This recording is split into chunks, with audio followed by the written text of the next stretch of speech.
मूलाधारे सुयोन्याक्षे चिदग्निवरमण्डले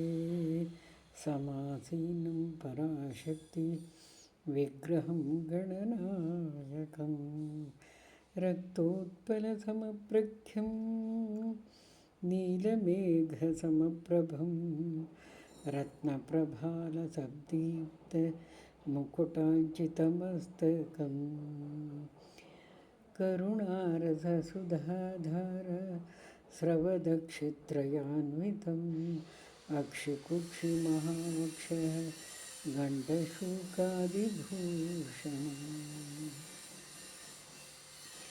पाशाङ्कुशेक्षुकोदण्ड पञ्चबाणलसत्करं नीलकान्ते घनीभूत नीलवाणीसुपार्श्वकम् सुत्रिकोणाख्यनीलाङ्गरसस्वादनतत्परं पत्न्यालिङ्गतवामाङ्गं सप्तमातृनिषेवितं ब्रह्मविष्णुमहेन्द्रादि सम्प्रपूजितपादुकं महद्वयपदोवाच पादुकामन्त्रसारकं नवावर्णयज्ञाख्य वरिवस्याविधिप्रियं पञ्चावर्णयज्ञाख्य विधिसम्पूज्यपादुकम् अखण्डकोटिब्रह्माण्डमण्डलेश्वरमव्ययं मृदनाक्षरसम्पूर्ण मन्त्रराजस्वरूपिणं गिरिव्याहृतिवर्णात्ममन्त्रतत्त्वप्रदर्शकम् अरुणारुणतनुच्छाय महाकामकलात्मकं महागोप्यमहाविद्या प्रकाशितकलेवरं चिच्चिवं चिद्भवं शान्तं त्रिगुणादिविवर्जितम् अष्टोत्तरशताधिक्य कलान्यासविधिप्रियं चिदाकारमहाद्वीपमध्यवाससुविग्रहं चिदब्धिमथनोत्पन्नचित्सारघनविग्रहं वाचामगोचरं शान्तं शुद्धचैतन्यरूपिणं मूलकन्धस्थचिद्देश नवताण्डवपण्डितं षडम्बुरुहसंस्थायि परचिद्व्योमभासुरम् अकारादिक्षकारान्तवर्णलक्षितचित्सुखम् अकाराक्षरनिर्दिष्टप्रकाशमय विग्रहम् हकाराख्यविमर्शात्मप्रभादीप्त जगत्त्रयं महाहंसजपध्यान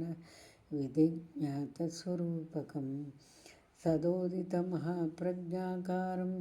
संसारतारकं मोक्षलक्ष्मीप्रदातारं कलाकालातीतमहाप्रभुं नामरूपादिसम्भिन्न नित्यपूर्णचिदुत्तमं प्रत्यग्भूतमहाप्रज्ञागात्रगोचर विग्रहं महाकुण्डलिनीरूपं षट्चक्रनगरेश्वरम् अप्राकृतमहादिव्य चैतन्यात्मस्वरूपिणं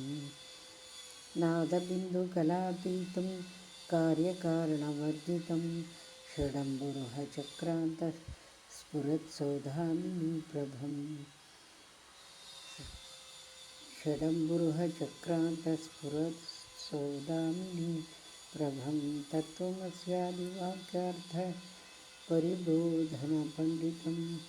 ब्रह्मादिगीतपर्यन्तव्याप्तसंवित्सुधारसं इच्छाज्ञानक्रियानन्दसर्वतन्त्रस्वतन्त्रिणं हृदयग्रन्थिभिः